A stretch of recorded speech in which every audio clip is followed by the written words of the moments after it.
1 Crônicas, capítulo 20. Na primavera seguinte, na época do ano em que os reis costumam sair para a guerra, Joabe saiu com seu exército e invadiu o país de Amon. Porém, o rei Davi ficou em Jerusalém. O exército israelita cercou, atacou e destruiu a cidade de Rabá. Moloque, o ídolo dos amonitas, tinha uma coroa que pesava mais ou menos 34 quilos. A coroa era de ouro e nela havia muita pedra preciosa, que Davi tirou e colocou na sua própria coroa. Davi levou também de Rabá muitas coisas de valor. Ele fez o povo sair da cidade e o obrigou a trabalhar com serras, enxadas e machados. Fez os mesmos em todas as outras cidades de Amon. Então Davi e os seus soldados voltaram para Jerusalém. Algum tempo depois, houve guerra contra os filisteus em Gezer. Isso aconteceu quando Sibecai, da cidade de Ussa, matou um gigante chamado Sipai, e os filisteus foram derrotados. Houve outra batalha contra os filisteus, e Elanã, filho de Jair, matou Lami, irmão de Golias, da cidade de Gade. A lança de Lami era enorme, muito grossa e pesada. E houve ainda uma outra batalha em Gade. Ali havia um descendente dos antigos gigantes que tinha 6 dedos em cada mão e em cada pé. Esse gigante desafiou os israelitas e Jonatas, filho de Simeia, irmão de Davi, o matou. Esses 3 foram mortos por Davi, e os seus soldados eram descendentes dos gigantes da cidade de Gate. 1 Crônicas, capítulo 21. Satanás quis criar problemas para o povo de Israel e por isso levou Davi a fazer uma contagem do povo. Davi deu a Joabe e aos outros oficiais a seguinte ordem: vão por toda a terra de Israel, desde o norte até o sul, e façam a contagem do povo. Eu quero saber quantos somos. Mas Joabe respondeu: que o Senhor nosso Deus faça o povo de Israel 100 vezes mais numerosos do que agora. Ó rei, todos eles são seus servidores. Por que é que o Senhor quer fazer isso e tornar culpada toda a nossa nação?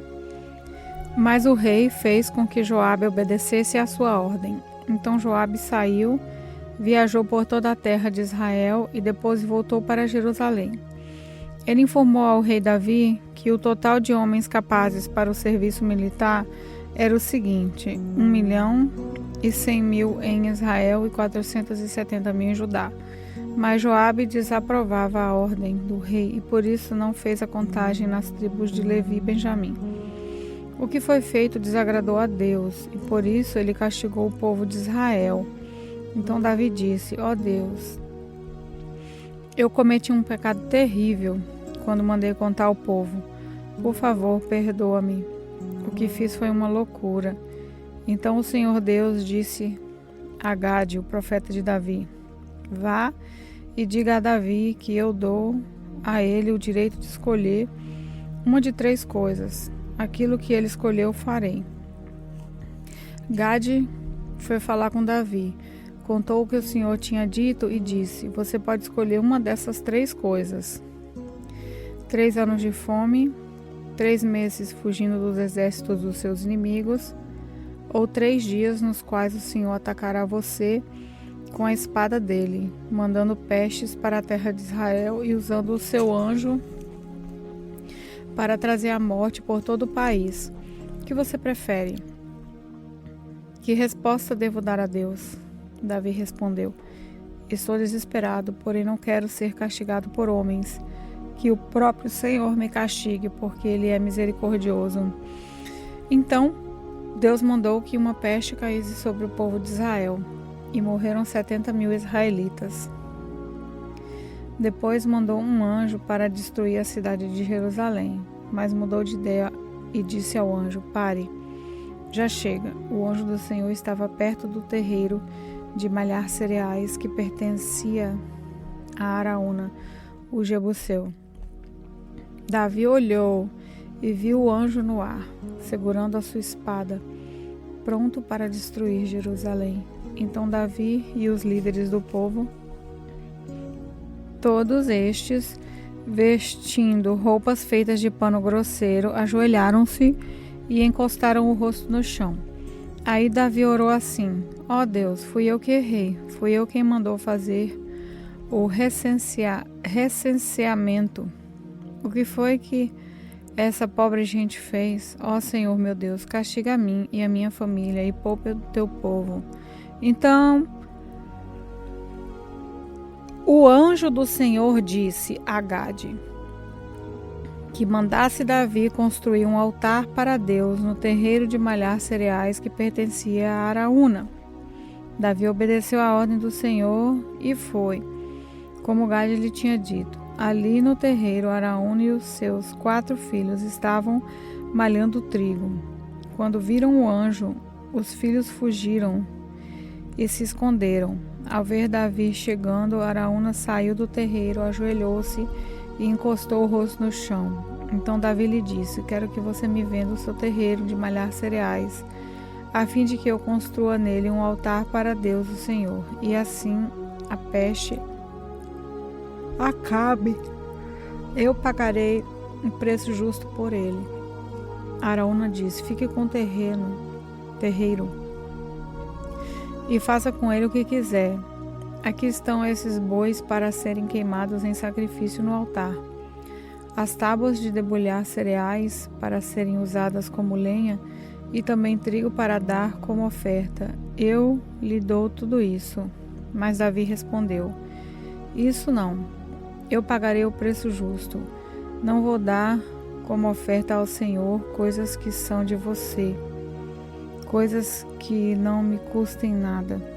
E pagou a Araúna quase 7 quilos de ouro pelo terreiro. Então construiu ali um altar para Deus e ofereceu sacrifícios que foram completamente queimados e ofertas de paz. Ele orou e Deus respondeu, mandando fogo do céu para queimar os sacrifícios que estavam no altar. O Senhor Deus mandou que o anjo colocasse a sua espada na bainha, e ele obedeceu. Naquele instante, Davi entendeu que Deus havia respondido à sua oração, e por isso ofereceu sacrifícios no altar do terreiro de malhar cereais. Naquele tempo, a tenda da presença de Deus, que Moisés havia feito no deserto, e o altar onde os sacrifícios eram queimados, ainda estavam no lugar de adoração, que ficava em Gideão. Mas Davi não podia ir até lá adorar a Deus, porque estava com medo da espada do anjo do Senhor. 1 Crônicas, capítulo 22. Então Davi disse: nesse lugar será construído o templo de Deus, o Senhor. Neste altar, o povo de Israel deverá apresentar sacrifícios que serão completamente queimados. Davi mandou que fossem reunidos todos os estrangeiros que moravam em Israel e os pôs para trabalhar. Alguns deles preparavam blocos de pedra para a construção do templo. Davi ajuntou uma grande quantidade de ferro para fazer pregos e braçadeiras para os portões de madeira, e ajuntou tanto bronze que não foi possível pesar. E o povo de Tiro e de Sidom lhe mandou uma grande quantidade de toras de cedro. Davi pensou assim: o templo que o meu filho Salomão vai construir deverá ser esplêndido e famoso no futuro, no mundo inteiro. Mas ele é jovem e sem experiência, por isso eu preciso juntar o material necessário para a construção. Por isso, Davi, antes de morrer, adjuntou uma grande quantidade de material. Ele mandou chamar o seu filho Salomão e ordenou que ele construísse um templo para o Senhor, o Deus de Israel. Davi disse: meu filho, eu quis construir um templo em honra do Senhor, meu Deus. Mas ele disse que havia matado muita gente e feito muitas guerras. Portanto, por causa de todo o derramamento de sangue que eu causei, ele não me deixaria construir um templo para ele. Porém, Deus me fez uma promessa. Ele disse: Você terá um filho que governará em paz, porque eu farei que ele viva em paz com todos os seus inimigos. O seu nome será Salomão, porque durante o seu reinado eu darei paz e segurança ao povo de Israel. Ele construirá um templo para mim, ele será meu filho e eu serei seu pai. Os seus descendentes governarão Israel para sempre. Davi continuou: agora, meu filho, que o Senhor, seu Deus, esteja com você, para que você consiga construir um templo para ele, conforme ele prometeu que você faria. O que o Senhor, seu Deus, ele dê inteligência e sabedoria para que você possa governar o povo de Israel de acordo com a lei dele.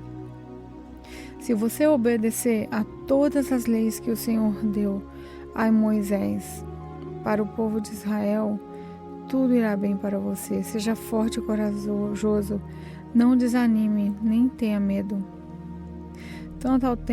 Quanto ao tempo, com muito esforço eu juntei mais de 3.400 toneladas de ouro e mais de 34.000 toneladas de prata para serem usados na construção.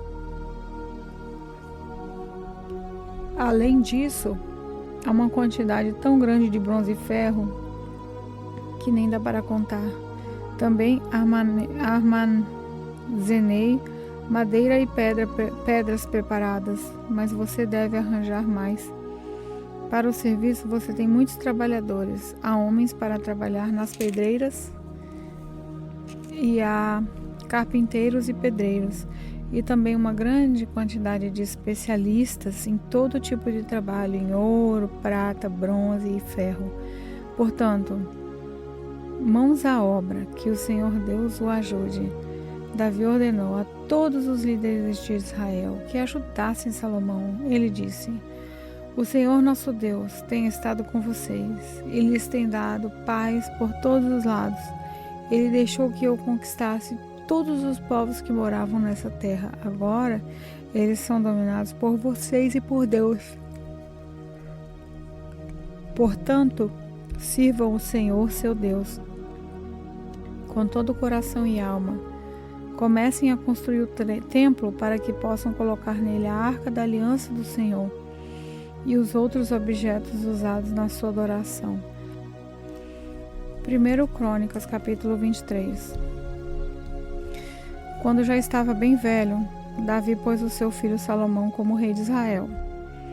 O rei Davi reuniu todos os líderes israelitas e todos os sacerdotes e levitas. Foram contados os levitas de 30 anos para cima, e o total foi de 38.000 homens. O rei nomeou 24.000 deles para administrarem o trabalho da construção do templo. Nomeou também 6.000 para fazerem a escrita e resolverem os problemas que surgissem. E ainda nomeou 4.000 para serem guardas dos portões e 4.000 para louvarem o Senhor, com os instrumentos que o próprio rei tinha mandado fazer para isso. Davi dividiu os levitas de acordo com os seus 3 grupos de família, que descendiam de Gerson, Coate e Merari. Gerson foi pai de 2 filhos, Ladã e Simei.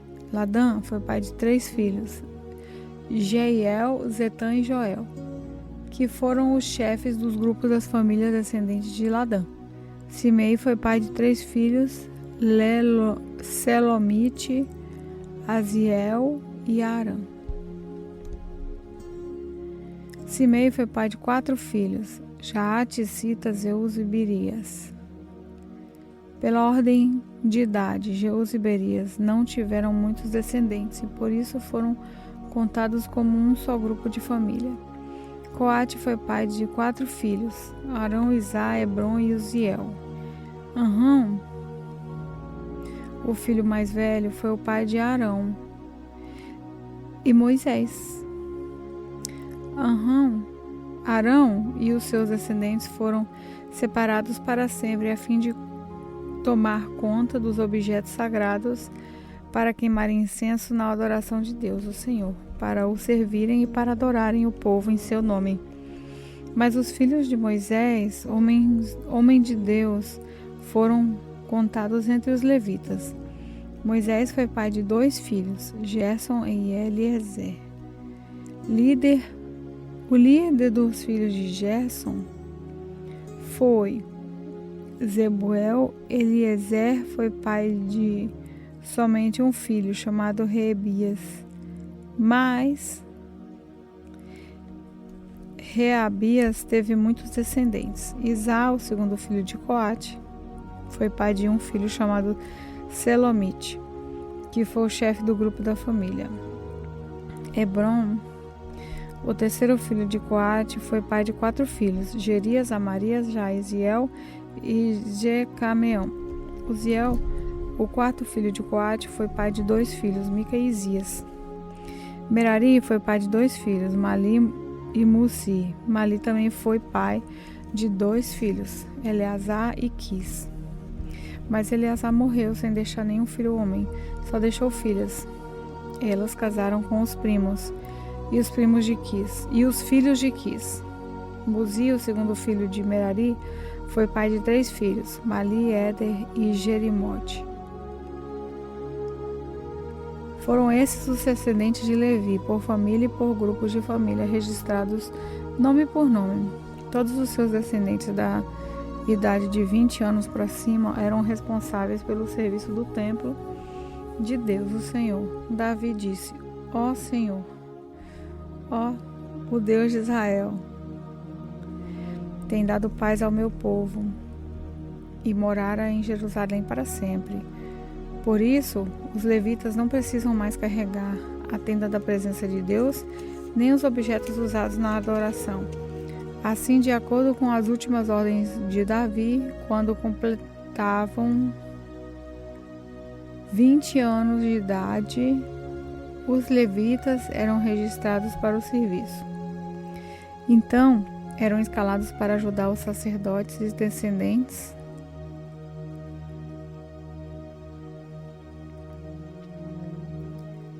de Arão na adoração do templo, para cuidar dos seus pátios e salas e para conservar puro tudo que era sagrado, para serem responsáveis pelos pães oferecidos a Deus, pela farinha de trigo usada na oferta, pelos pães achatados feitos sem fermento, pelas ofertas assadas em frigideiras e pela farinha de trigo misturada com azeite.